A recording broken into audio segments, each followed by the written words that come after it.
Kita akan bahas lebih dalam terkait dengan kasus yang masih bergulir di Polda Metro Jaya, terutama soal pencemaran nama baik yang melibatkan salah satunya Roy Suryo. Sudah bergabung bersama kami Rismon Sianipar selaku pelapor ijazah palsu Jokowi, dan nanti juga akan menyusul politisi Partai Solidaritas Indonesia Irma Huta Barat. Saya sapa dulu Bung Rismon. Selamat malam Bung Rismon. Selamat malam, Bang. Baik, Bung Rismon, kalau melihat Bareskrim Polri menyatakan bahwa ijazah Jokowi asli, Pak Jokowi asli katanya. Ini artinya menegaskan juga bahwa pelaporan pencemaran nama baik di Polda Metro Jaya akan terus bergulir sepertinya karena sudah dinyatakan asli. Karena itulah Roy Suryo dan kawan-kawan di Polda Metro Jaya sepertinya akan tetap bergulir gitu. Kasus pencemaran nama baiknya. Ada respon soal ini? Iya, yang dilakukan adalah uji keidentikan, menguji kesamaan atau pencocokan. Jadi bukan menguji keaslian. Jadi uji identik itu menyamakan objek A dengan objek B, prosesnya A dengan B. Jadi tidak menjawab tentang authenticity, keaslian, gitu Pak. Kalau ingin menjawab keaslian, maka tidak melakukan uji keidentikan, justru masuk ke yang lebih dasar, yaitu menggunakan dating analisis, analisis penanggalan, kapan diprediksi itu tintanya apa, usia tintanya bagaimana, dan uji carbon 14 dating analisis untuk memprediksi usia kertas. Itu baru authenticity. Setelah authenticity itu dilakukan, baru dilakukan uji keidentikan. Makanya saya katakan bahwa pengumuman atas uji keidentikan yang dilakukan oleh Bareskrim atau Laboratorium Forensik Bareskrim itu tidak menjawab keaslian dari ijazah dari Pak Joko Widodo, begitu Pak Bang. Oke, artinya argumentasi yang Anda ungkapkan barusan, sederet argumentasi ini akan juga dibawa ke Polda Metro Jaya untuk menguatkan atau membantah bahwa ada tudingan pencemaran nama baik dalam kasus ini, begitu ya, Bung Risman? Iya, Bang. Jadi kan begini, sebenarnya kita cukup kecewa ya apa yang diumumkan oleh Dirtipidum Bareskrim Polri, bahwa kalau mereka mengaku bahwa yang dilakukan adalah SCI atau Scientific Crime Investigation, maka semua metode, prosedur itu dilakukan dalam ruang-ruang ketat yang namanya sains. Maka kalau kita sains, maka dia memerlukan metode. Disebutkan nama metodenya, nama prosedurnya, perlakuan terhadap objek uji bagaimana, terus outputnya apa, variabel keluarannya. Oke. Sepertinya ada kendala komunikasi saat kami berbincang dengan Bung Rismon. Tadi Bung Rismon sempat mengungkap bahwa sederet fakta dan argumentasi soal ijazah Jokowi yang bersifat saintifik ini harusnya bisa ditelaah lebih dalam oleh Bareskrim, tidak hanya melihat pada wujud fisik saja, tetapi juga pada hal-hal detail. Salah satunya yang dipermasalahkan oleh Bung Rismon tadi adalah soal font yang dikatakan pada saat itu font Times New Roman di era beberapa tahun kebelakang, terutama pada saat era Jokowi berkuliah dan lulus, itu belum diproduksi, begitu ya Bung Rismon ya? Iya Bang, dan dari saya yang jawab ini ya. Ya, silakan. Jadi harusnya kan disebutkan nama metodenya, perlakuan terhadap bahan ujinya, bagaimana outputnya dalam persentase atau apa, nilai-nilai apa.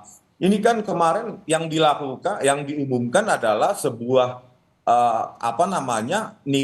tidak nilai, itu kualitatif. Ya. Artinya Anda mau bilang ini tidak transparan begitu ya proses jadi forensik ini, outputnya digital bukan forensik. identik, tetapi misalnya variabelnya adalah presentasi keidentikan. Berapa persen keidentikan antara objek A dengan objek B, referensinya apa. Makanya saya bilang meskipun didapatkan itu persentase keidentikan, itu tetap juga tidak menjawab authenticity atau keaslian dari lembar pengesahan skripsi Joko Widodo dan ijazah dari Bapak Jokowi, gitu Pak. Bung Rismon, tadi saya menyimak pernyataan dari Polda Metro Jaya, dari Kabid Humas begitu, bahwa akan ada satu saksi yang diperiksa, satu saksi lagi berinisial RS. Kalau saya melihat sih arahnya ke Bung Roy Suryo gitu yang akan diperiksa. Nah, kira-kira ini akan juga bisa menjelaskan bahwa duduk perkara ini dan bisa menganulir tudingan pencemaran nama baik dengan fakta-fakta yang akan diungkapkan oleh saksi nanti itu?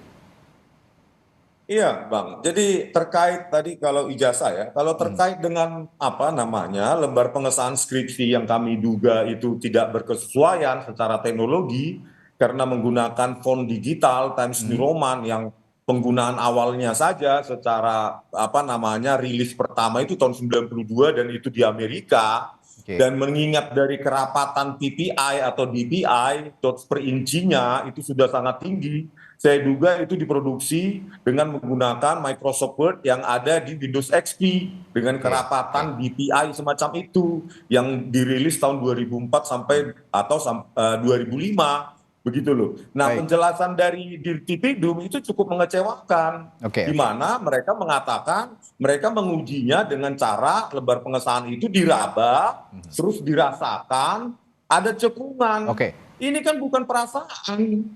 Jadi tidak ada saintifik itu- kalau itu cuma diraba, terus Oke. dirasakan, baru ada cekungan. Itu Ya, ya. bukan saintifik. Oke, Gitu loh. itu Bukan hal-hal sains. teknis. Dan Ya, itu hal-hal dan teknis yang selanjutnya, ya. setelah mereka meraba, merasakan ada sedikit cekungan, itu statement dari ini ya, bahkan di Kompas kalau nggak salah dicatat Ya. juga teksnya itu. Terus hanya dibandingkan dengan kesaksian dari apa yang dikatakan orang yang memiliki percetakan perdana tersebut. Itu kan bukan saintifik keterangan dibandingkan dengan rabaan, dengan perasaan. Bung Rismon. Harusnya ya penyidik ya ketika meminta keterangan dari pemilik percetakan perdana yang diakui itu adalah produk dari mereka, harusnya direkonstruksi Oke. menggunakan teknologi 1985 dengan handpress. Kan Oke. kesimpulannya adalah handpress atau letter press. Oke. Direkonstruksi dong. Apakah serapi itu? Bagaimana tepi-tepinya?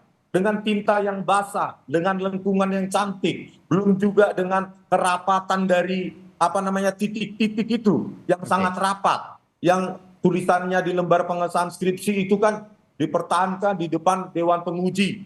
Nah, itu ada titik-titik kosong, tanggal kosong. Dan itu bagaimana membuat letter press atau hand press dengan kerapatan titik-titik yang sangat rapat semacam itu kalau itu bukan produk dari digital. Oke.